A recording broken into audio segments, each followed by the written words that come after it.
It's me. My canes and I are walking together. Hello. I love all of you. Hello. Hello. Welcome to the world according to Steph. Love and Light, Truth 23. I'm pretty sure about that. Well, I just got done watching a movie on TV because I can't go to the shows anymore. My back can't stand it. Sitting here like this, upward, pretty soon I might have to pull the pillows out so I can continue to sit up. But that's my physical problems. And so going to movies ended for me about 3 or 4 years ago. So I watch them on my TV, and I'm glad that the device that I use for television and whatever, they show the movies real fast. Now, there was one that I wasn't real sure I wanted to watch, and it was about a 4-year-old, and it was based on a true story, that almost died on the operating table. I'm sure some of you have gone through experiences like that with people that you love. I'm sure of it. But anyway, he was just a little boy, 4 years old, and it was out in the country, but the country, all the people in the country were really close, and I think that's how it is in the country. I do. But anyway, apparently during the operation, this little boy had an out-of-body experience. Now, he didn't die. How about that? That's what people don't understand. They think that you have to die to have an out-of-body experience. Well, I'm here to tell you that that is totally not true. Anybody can have it. Anybody can have it. I've had 2. And whether you believe me or not, I don't really care, because I know it's true. And the first one happened when I was 15 years old, and believe me, that was scary. Yeah, real scary. I knew I could go anywhere. I knew it. I don't know how I knew it, but I knew it. And my window was open. It didn't matter, because I didn't know what I was. I could look down and I saw my body laying on my bed. Now, it looked like I was asleep, but I wasn't. It was the first few times I had been meditating. And I learned how to do it from Edgar Cayce, the books that I've read about Edgar Cayce. And it taught me how to do it. It gave instructions. So I decided to give it a try. Hey, I was 15. I was willing to do just about anything at that age. Well, the second time, and I've written about this, was a week after my best friend died. It was sudden, but on the other hand, I sometimes feel like he knew that his death was coming, because he did things that he never would have done in a million years. And it was like he was preparing and saying goodbye to the people that were so important to him. Now, my friend, yes, he was a man and I was a woman, but we were friends, just friends. And one thing about my dear friend was that he was afraid. He was scared of everything. I couldn't believe it, but I also know why. And it had to do with something that happened to him many years before. And he had brain damage because of it. He wasn't, in fact, he was highly intelligent. He wasn't crazy or anything. But he had great fear. Absolute great fear. Well, anyway, he told me once that I was one of the strongest people he had ever met in his life. But, you know, we never feel that way. Come on. Okay. So a week after my best friend passed, it was tough because we weren't old. And he definitely wasn't. He was 12 years younger than me. And I couldn't stay at the funeral. I just couldn't. And it was terrible. Just terrible. Well, a week later, early one morning, I was awake. And I heard a voice. And it was my friend's. And he said, "Steph, I need you. I need you now. I'm scared to death." So I went into meditation. That was the only way I knew that I could somehow reach out to my friend. And it worked. It worked.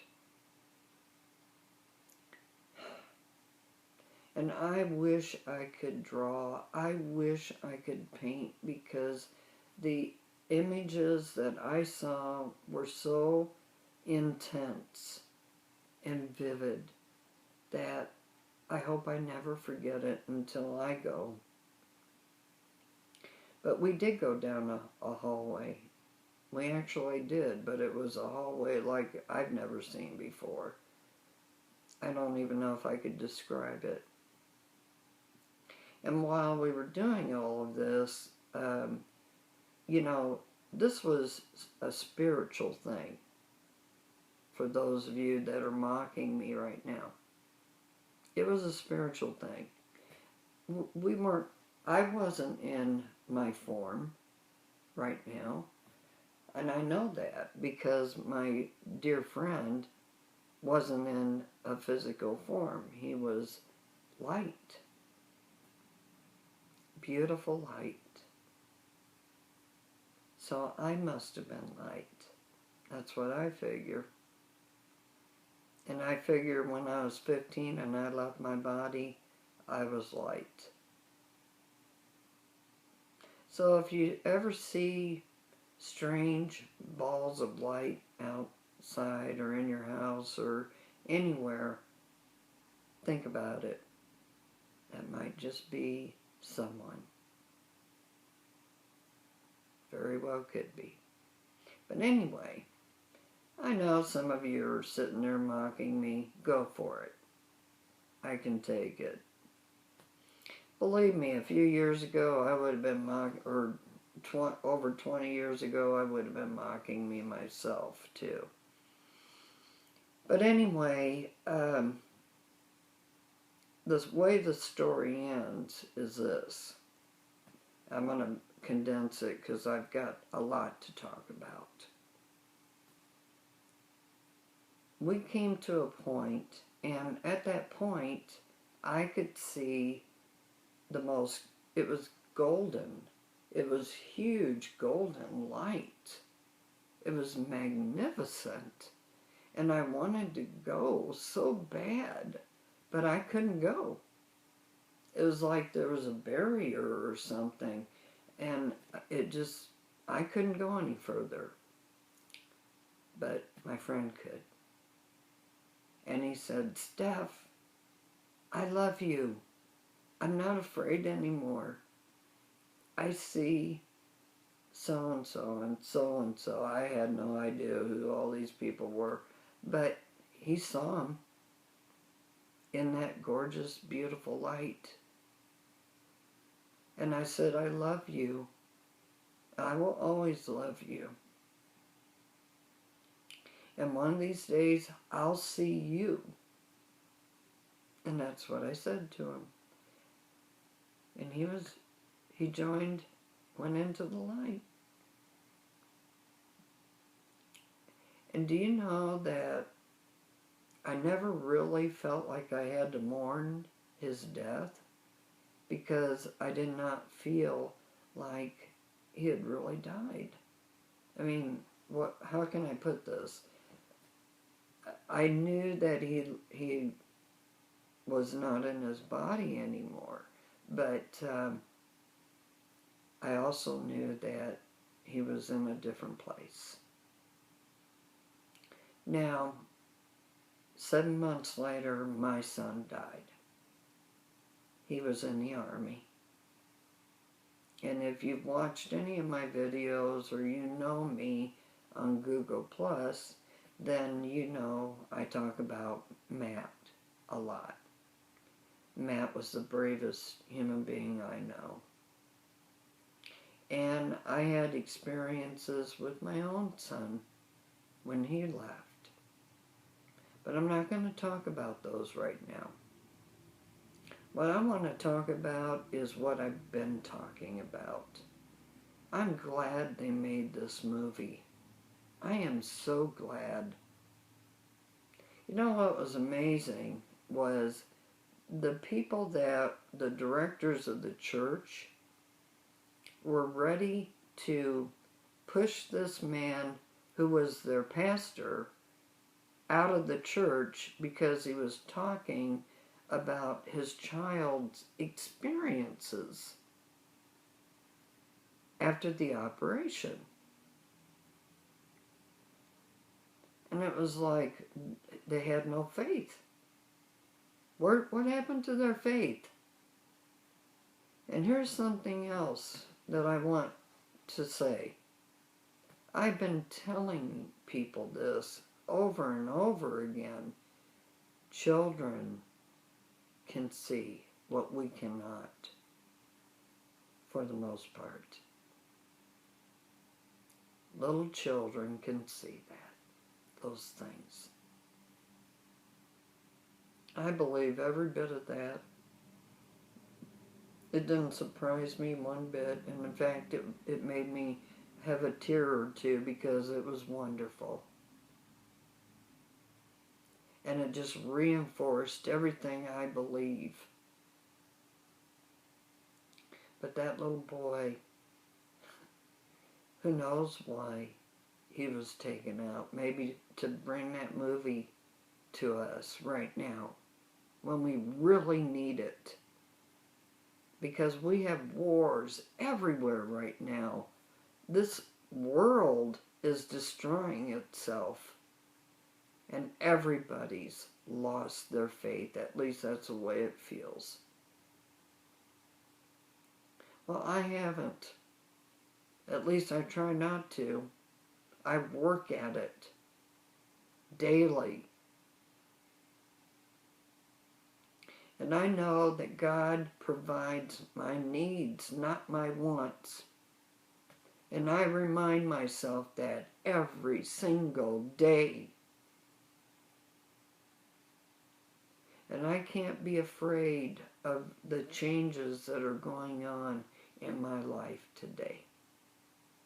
I have to have my faith and accept them. Because I have big changes going on in my life. And they're difficult. Very difficult. But I have faith. And I know that I can only live in today. Only today. I cannot worry about tomorrow or the next day or the next day. I can't, well, how can I live like that? You know, there was a time when I did live like that. I worried about everything. I was a worrywart. That's what we called my dad. Well, not only was he a worrywart, most of his children turned out to be worrywarts too. Yeah, it doesn't fall too far from the tree, you know what I mean? Okay, so when I began my spiritual training, and the most wonderful spiritual advisor I'd ever had in my life came into my world, and she said, you must let go of everything you ever knew if you're going to let me work with you. And I thought, what? But I'd had to. And today, boy, am I glad I could. I did every single thing she told me to do. She made me bring notebooks, and I would write the date, and I already knew it was ginger and all that because it was my ginger notebooks. And I'd have the date, and I'd write down whatever it was that she would tell me, now I want you to write this down.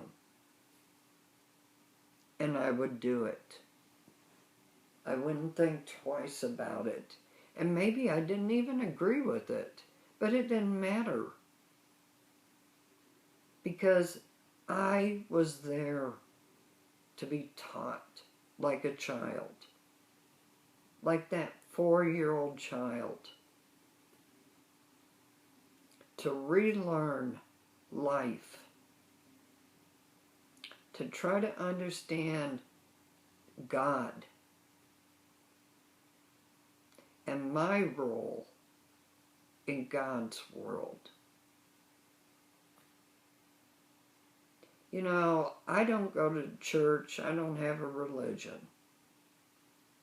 It doesn't mean I think religion's bad. Not at all. But I don't have it, and I don't want it. I did have one a while back, but today I can't do that. And on top of that, I'm too ill to do it. But I read, and I read all the time. And on top of that, I write. Nobody reads it, but I do write. And right now I'm writing something I think is very important to our world today and in the future. And if I can think about it, the name of it is A Vision of Bliss, or A Vision of, I can't think of the other part of that, but it's two visions, two possibilities. I have seen some of these in my meditation, but they're only possibilities. Now, the children, if we don't start taking care of our children, and I do mean start, because I don't think we did such a good job as we thought we did raising our own children. I really don't.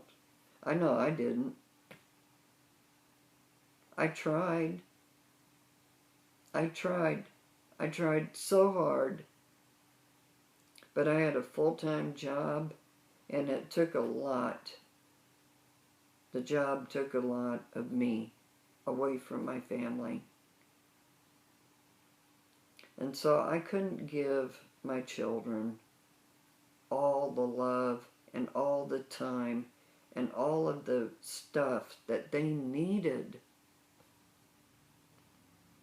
Now, I don't beat myself up for it. That's life. And you know what? They both turned out pretty darn good. They really did. At least I feel like they did. Now, what I'm writing about, though, is what my experiences were as a single mother and how difficult that was. But yet, what I knew in my heart had to be done to take care of my children, to make sure they knew that their mother loved them, to make sure they knew that their grandparents loved them, that their father loved them, that their other grandparents loved them. I never kept them from anybody. Never. In fact, it wasn't me that didn't want them to come and visit. I offered all the time. But you know, it's up to the people what they want to do or what they have in their life. You know, maybe their priorities don't involve the grandchildren or something. But you know what? We need to change that. We need to make our priorities involve our grandchildren and our great-grandchildren. We need to make it involve them. We need to make time for them. We need to give them what they need. And we need to teach them about God. I don't care, you atheists, just click it off. I don't care. But there, as far as I'm concerned, I have a creator. I have a creator, okay? And I want to make sure my granddaughters realize that they have a creator too. One that loves them and that's watching over them all the time. You know, that's a wonderful thing about God, is that God is everywhere, watching everybody. It's amazing, really. I can't even mentally comprehend it. It's so, you know, intense. All right. Now I'm going to have to keen my way over to my little book, special book, but I'm going to get it. And I'm going to do a little reading, and it's out of the Beatitudes. Oh, yeah, it's Emmet Fox time. But one last thing before I let my part go. I'm not an expert. I'm not a preacher. I'm not a minister. I'm a woman who's been through a lot. If you knew how much I've been through, you wouldn't believe it. And I'm not just trying to spin a tale here. It's the truth. And I shouldn't even be alive. But the point is that I am greatly concerned about my world. Not just my country, my world. This fighting, it has got to stop. I lost my son because of a war that I can't even figure out why we were there. And he was in another war too. But he lived through that one. So, do you want your children to grow up and die in some war that you don't even know why we're in? Listening to politicians making those decisions for us? Yeah. Well, I'm going to let it go for now. But the main thing right now is these children. We are their teachers. We are their guides. Or maybe they're our teachers. Maybe we need to start listening to our children. They can teach us.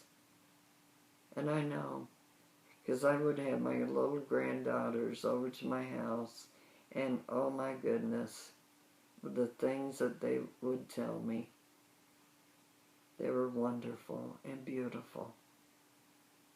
And I'd think to myself, where did they learn this? Where did it come from? And they'd only be 2.5, 3 years old. That's it. Okay, I'm going to be caning my way to get my book. I'll be right back. That's me, shuffling. I'm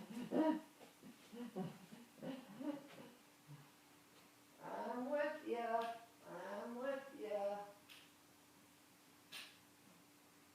I'm with ya.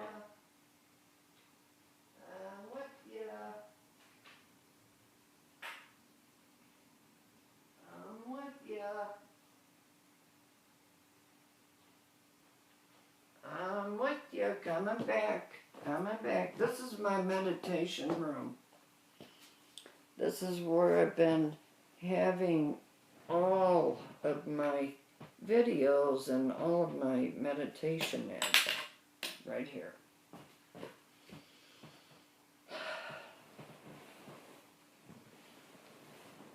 Okay. Pretty soon I'll probably be in a wheelchair. I have a wheelchair, but I can't do this because of my restrictions.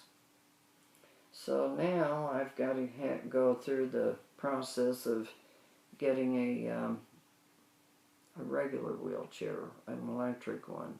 And that's what I've been a little upset over, okay? It's something I put off for a very long time. I had one once before and I didn't feel like I needed it. So I stopped using it. Okay, let's get on with this. Yeah. Oh boy, this is cool. Okay, here we go. Here we go. You know, it's pretty amazing how I don't plan these. Honest to God, I don't plan these. Blessed are the pure in heart, for they shall see God. This is one of those wonderful gnomic sayings in which the Bible is so rich. It is nothing less than a summing up in a few words of the whole philosophy of religion.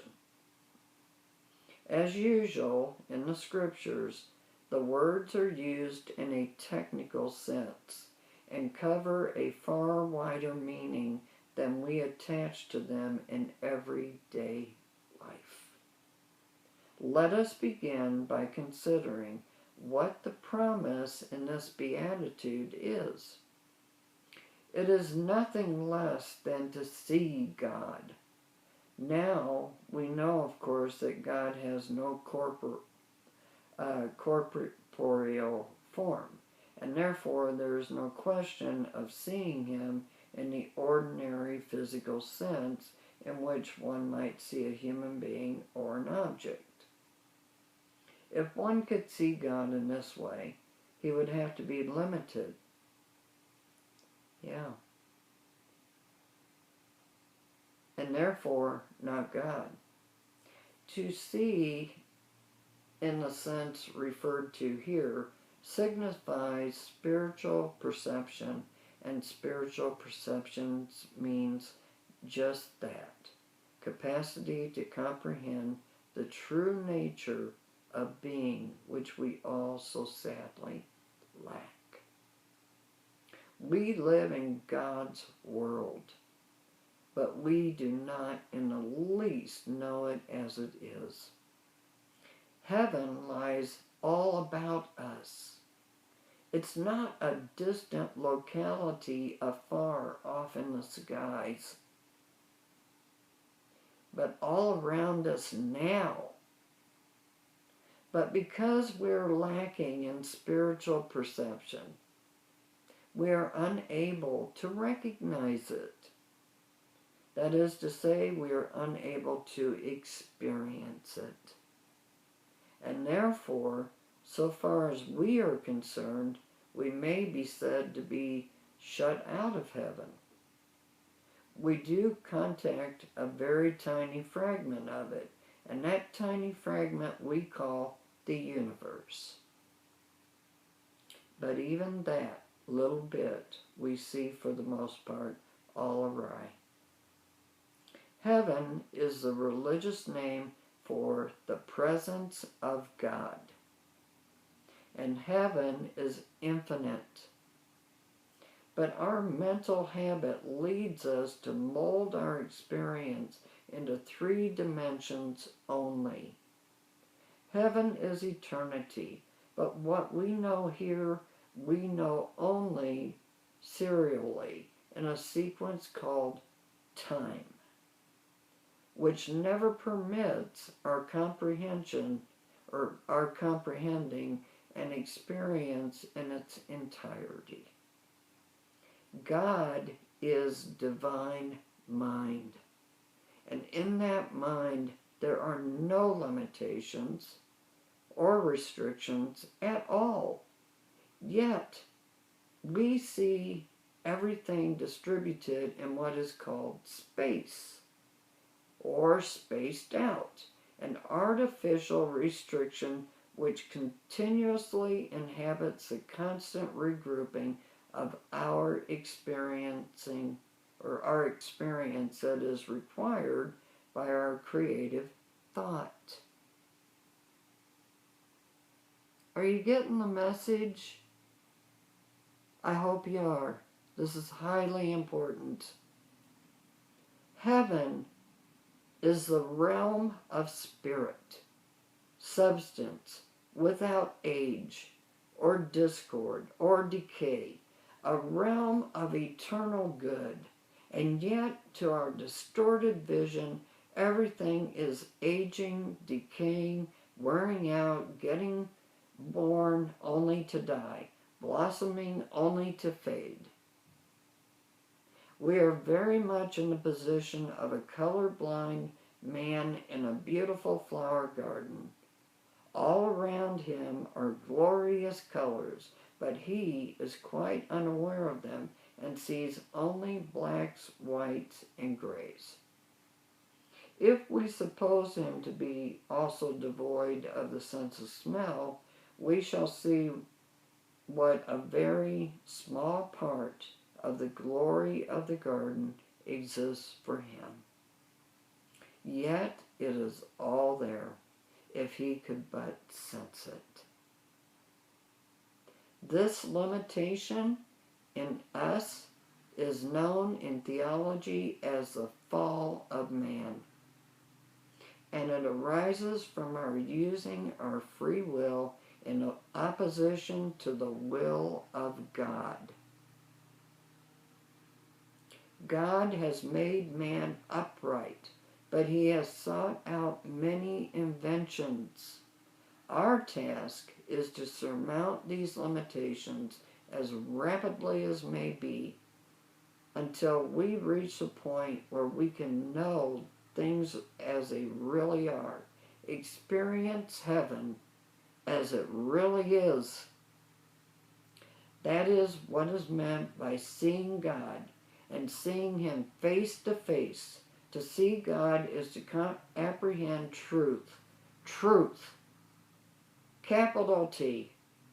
As it really is. And this is infinite freedom and perfect bliss.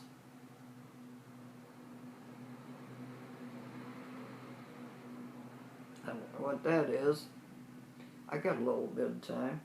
In this wonderful beatitude, we are told exactly how this supreme task is to be accomplished and who they are who shall do it. They are the pure in heart. Again, we have to understand that here the words pure and purity must be taken in a very much wider sense than that which is commonly allotted to them. Purity in the Bible means a great deal more than physical purity. Vitally important thought, that is, in its full and complete sense. Purity is recognizing God alone as the only real cause and the only real power in existence. It is what is called elsewhere in the sermon the single eye. And it is the master key to life. It is nothing less than the secret of escape from all sickness, trouble, and limitation. The overcoming or reversing, in short, of the fall of man. And so our text might well be paraphrased something in this style. Blessed are they who recognize God as the only real cause and the only real presence and the only real power, not merely in a theoretical or formal way, but practically and specifically and wholeheartedly in all their thoughts and words and actions, and not merely in some parts of their lives, but in every nook and corner of their lives and mentalities, keeping nothing back from Him, but bringing their own wills in every last particular into perfect harmony with His will. Bringing our will in with His will. For they shall overcome all limitation of time and space and matter and carnal mind, and realize and enjoy the presence of God forever. And I'm going to stop there. They're working on my yard right now. I love you all. I love you all. I'm going to let you go. That's people doing my yard. I'm going to let you go. I love you. We'll talk a lot more about this because this is so important. Get rid of those limitations. Start listening to those small little children because they're your teachers. I love you. Bye.